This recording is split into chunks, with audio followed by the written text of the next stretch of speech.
La persona y obra del Espíritu Santo, cómo se revela en las Escrituras y en la experiencia personal, por R.A. Torrey. Capítulo 5. La persona y obra del Espíritu Santo, cómo se revela en sus nombres. Al menos 25 nombres diferentes se usan en el Antiguo y Nuevo Testamento al hablar del Espíritu Santo. Existe el significado más profundo en estos nombres. Al estudiarlos cuidadosamente, encontramos una maravillosa revelación de la persona y la obra del Espíritu Santo. 1. El Espíritu. El nombre más simple en el que se menciona el Espíritu Santo en la Biblia es el encabezado de este párrafo. El Espíritu. Este nombre también se utiliza como base de otros nombres, por lo que comenzamos nuestro estudio con este. Las palabras griegas y hebreas, así traducidas, significan literalmente aliento o viento. Ambos pensamientos están en el nombre aplicado al Espíritu Santo. El pensamiento de la respiración se manifiesta en Juan, donde leemos: y habiendo dicho esto, sopló sobre ellos y les dijo: recibid el Espíritu Santo. Y también se sugiere en Génesis: y el Señor Dios formó al hombre del polvo de la tierra y sopló en su nariz aliento de vida, y el hombre se convirtió en un alma viviente. Esto se hace más evidente cuando lo comparamos con el versículo: y envías tu espíritu, y son creados y renuevas la faz de la tierra. Y Job: el Espíritu de Dios me hizo, y el soplo del Omnipotente me dio vida. ¿Cuál es el significado de este nombre desde el punto de vista de estos pasajes? Es que el Espíritu es la exhalación de Dios, su vida íntima, saliendo en forma personal para avivar.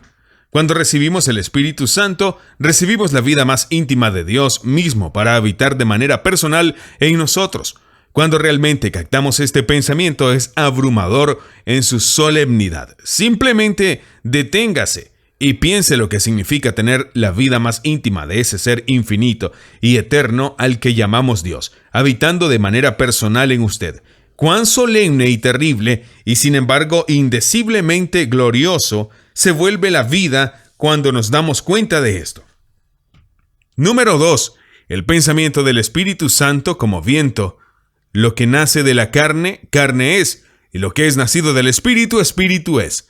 No te maravilles de que te dije: os es necesario nacer de nuevo. El viento sopla de donde quiere y oye su sonido, pero no sabes de dónde viene ni a dónde va. Así es todo aquel que es nacido del Espíritu. En el griego es la misma palabra que se traduce en una parte de este pasaje espíritu y en la otra parte del pasaje viento. Y parecería que la palabra debería traducirse de la misma manera en ambas partes del pasaje. Entonces leería: lo que nace de la carne es carne, y lo que nace del viento es viento. No te maravilles de que te dije: os necesario es nacer de nuevo. El viento sopla de donde quiere y tú oyes su sonido, pero no sé de dónde viene ni a dónde va. Así es todo aquel que nace del Espíritu. El significado completo de este nombre aplicado al Espíritu Santo o viento santo puede estar más allá de nuestro alcance, pero podemos ver al menos gran parte de su significado. El Espíritu, como el viento, es soberano. El viento sopla donde quiere. No se puede dictar al viento. Hace lo que quiere. Así es con el Espíritu Santo. Él es soberano, no podemos dictarle. Se divide a cada hombre solidariamente, incluso como Él quiere. Cuando el viento sopla del norte, es posible que desee que sople desde el sur, pero llora tan clamorosamente como puedas al viento. Dile que golpee desde el sur, pero seguirá golpeando desde el norte. Pero mientras no puedas dictar al viento, mientras sopla como sea, puede aprender las leyes que gobiernan los movimientos del viento. Y al ponerse en armonía con esas leyes, puede hacer que el viento haga su trabajo. Puede erigir su molino de viento de modo de que cualquier manera que el viento sople de las ruedas, ellas giren y el viento muela su grano y bombee su agua. De la misma manera, si bien no podemos dictarle al Espíritu Santo, podemos aprender las leyes de sus operaciones y poniéndonos en armonía con esas leyes, sobre todo sometiendo nuestra voluntad absolutamente a su voluntad soberana. El Espíritu soberano de Dios obrará a través de nosotros y realizará su propia obra gloriosa mediante nuestra instrumentalidad. El Espíritu, como el viento, es invisible, pero no menos perceptible y real y poderoso. Escuchas el sonido del viento, pero nunca ves el viento mismo. Escucha la voz del Espíritu, pero el mismo es siempre invisible. La palabra traducida sonido es la palabra que en otros lugares se traduce como voz. No solo escuchamos la voz del viento, sino que vemos sus poderosos efectos. Sentimos el soplo del viento en nuestras mejillas, vemos el polvo y las hojas moviéndose ante el viento. Vemos los barcos en el mar, conducidos velozmente hacia sus puertos, pero el viento mismo permanece invisible. Lo mismo ocurre con el Espíritu. Sentimos su aliento sobre nuestras almas, vemos las cosas poderosas que hace, pero asimismo no lo vemos. Es invisible, pero es real y perceptible. Nunca olvidaré una hora solemne en Chicago. Dr. White estaba dando un discurso de despedida antes de ir a la India para trabajar con estudiantes allí. De repente, sin ninguna advertencia, aparentemente el lugar se llenó de una presencia terrible y gloriosa. Para mí era muy real, pero la pregunta surgió en mi mente. ¿Es esto meramente subjetivo, solo un sentimiento mío, o hay una presencia objetiva aquí? Después de que terminó la reunión, pregunté a diferentes personas si estaban conscientes de algo y encontré que en el mismo punto de la reunión, ellos también, aunque no vieron a nadie, se volvieron claramente conscientes de una presencia abrumadora, la presencia del Espíritu Santo. Aunque han pasado muchos años, hay quienes hablan de esa hora hasta el día de hoy.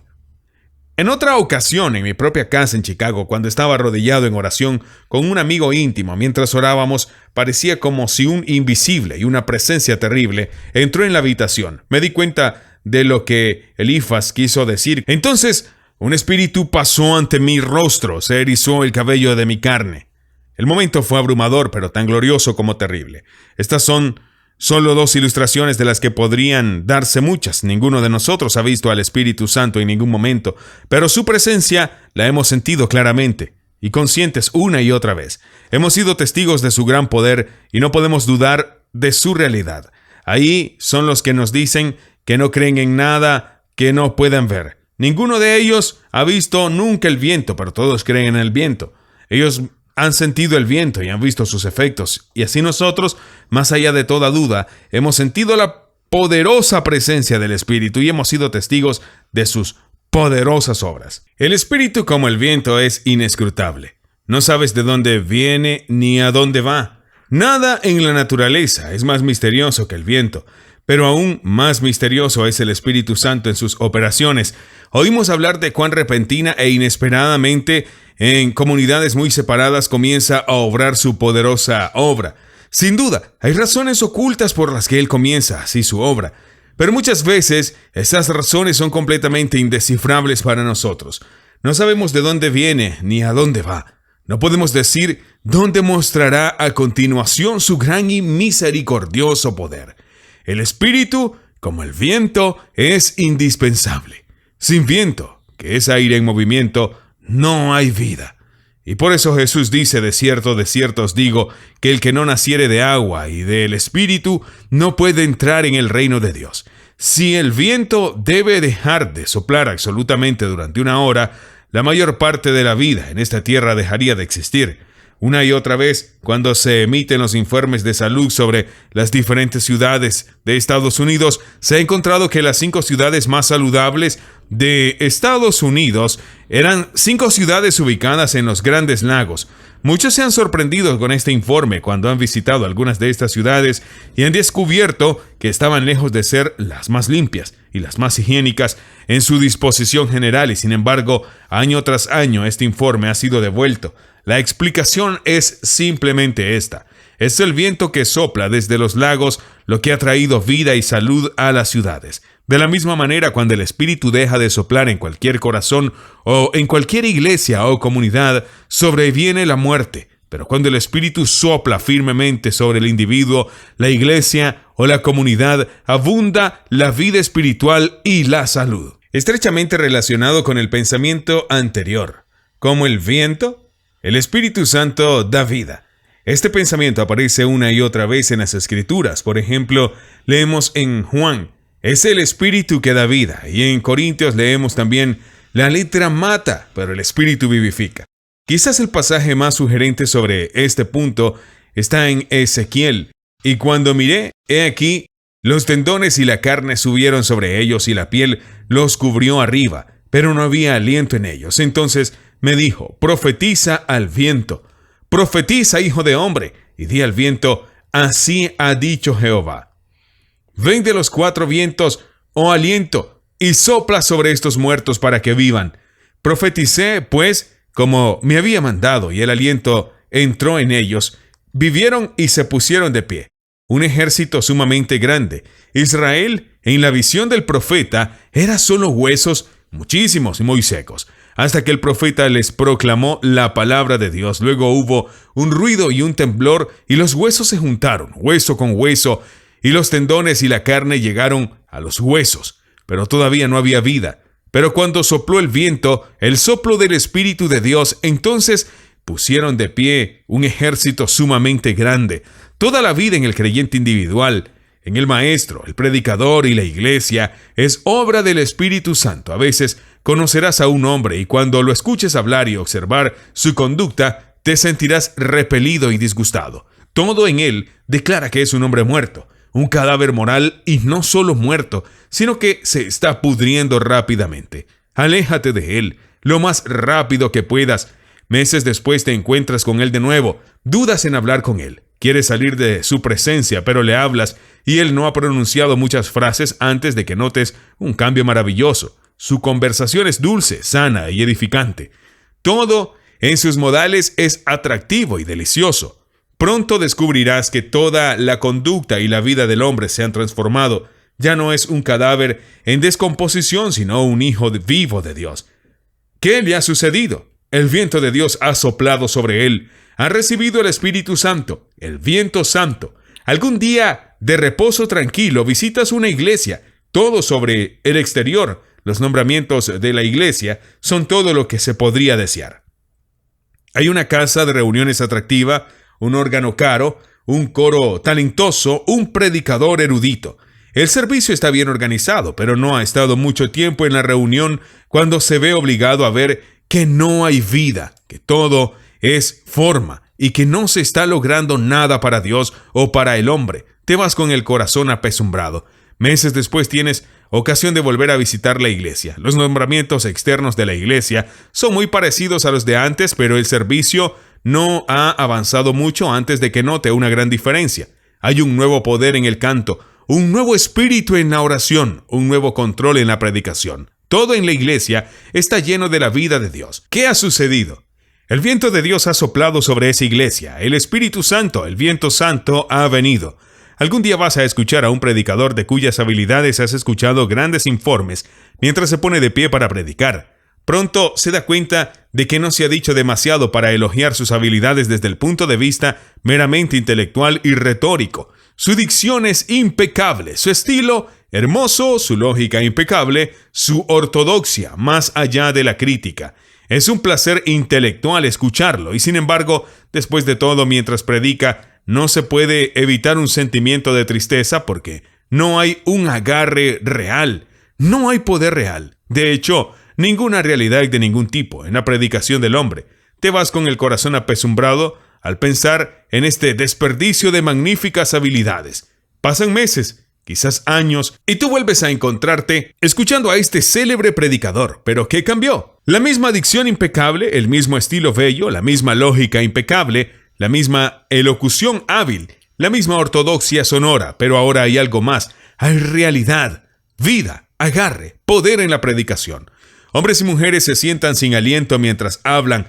Los pecadores se inclinan con lágrimas de contrición, movidos en el corazón por la convicción del pecado. Hombres y mujeres, niños y niñas renuncian a su egoísmo, su pecado y su mundanalidad. Aceptan a Jesucristo y le entregan sus vidas. ¿Qué ha sucedido? El viento de Dios ha soplado sobre ese hombre y se ha llenado del viento santo.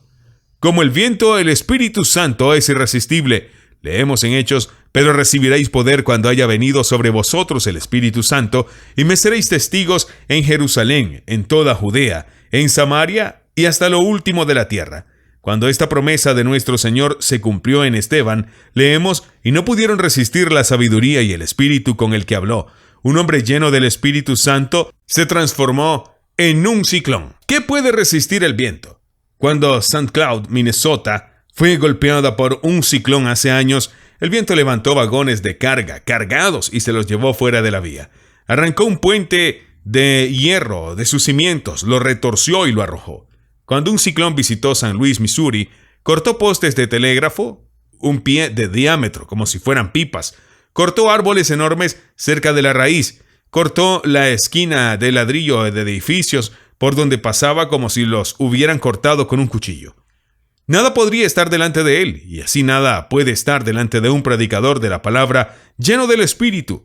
Nadie puede resistir la sabiduría y el Espíritu con los que habla. El viento de Dios se apoderó de Charles Finney, un aprendiz de abogado, y lo envió a través del estado de Nueva York, luego a través de Nueva Inglaterra, luego a través de Inglaterra, derribando a hombres fuertes con su lógica irresistible, dada por el Espíritu. Una noche en Rochester, decenas de abogados dirigidos por el juez de la Corte de Apelaciones salieron de las bancas y se inclinaron en los pasillos y entregaron sus vidas a Dios. El viento se apoderó de Dale Moody, un joven hombre de negocios sin educación en Chicago, y en el poder de este viento sin resistencia, hombres, mujeres y jóvenes fueron abatidos ante sus palabras y traídos a la humilde confesión y renuncia del pecado a los pies de Jesucristo.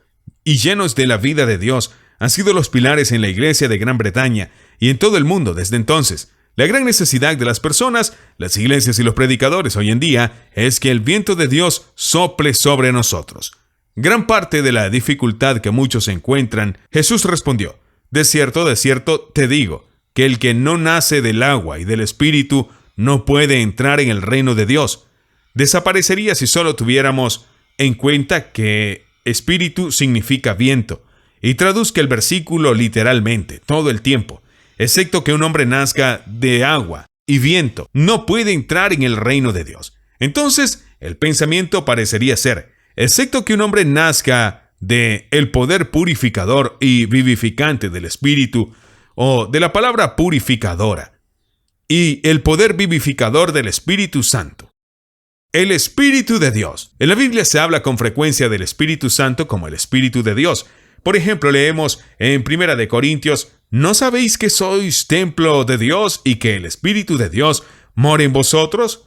En este nombre tenemos el mismo pensamiento esencial que en el nombre anterior, pero con esta adición se enfatiza su origen, naturaleza y poder divinos. Él no es simplemente el viento, como se ve arriba, sino el viento de Dios. Este nombre se usa para el Espíritu Santo, y el Espíritu de Jehová reposará sobre él. El pensamiento del nombre es, por supuesto, esencialmente el mismo que el anterior, con la excepción de que aquí se piensa en Dios como el Dios del pacto de Israel. Así se habla de él en la conexión en la que se encuentra el nombre y, por supuesto, la Biblia, siguiendo esa precisión infalible que siempre exhibe un uso de los diferentes nombres de Dios. En este sentido, habla del Espíritu como el Espíritu de Jehová, y no meramente como el Espíritu de Dios. El Espíritu del Señor Jehová. El Espíritu Santo se llama Espíritu del Señor Jehová. El Espíritu del Señor Jehová está sobre mí, porque me ungió Jehová para predicar buenas nuevas a los mansos. Me ha enviado para vendar a los quebrantados de corazón, para proclamar libertad a los cautivos, etc.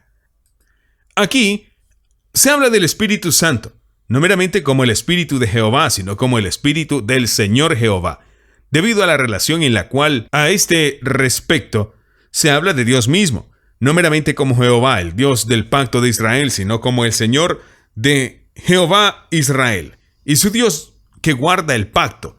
Este nombre del Espíritu es aún más expresivo que el nombre, el Espíritu de Dios. El Espíritu del Dios viviente. El Espíritu Santo se llama el Espíritu del Dios viviente, en 2 Corintios 3, por cuanto sois manifiestamente la epístola de Cristo ministrada por vosotros, escrita no con tinta, sino con el Espíritu del Dios viviente, no en tablas de piedra, sino en tablas de carne del corazón.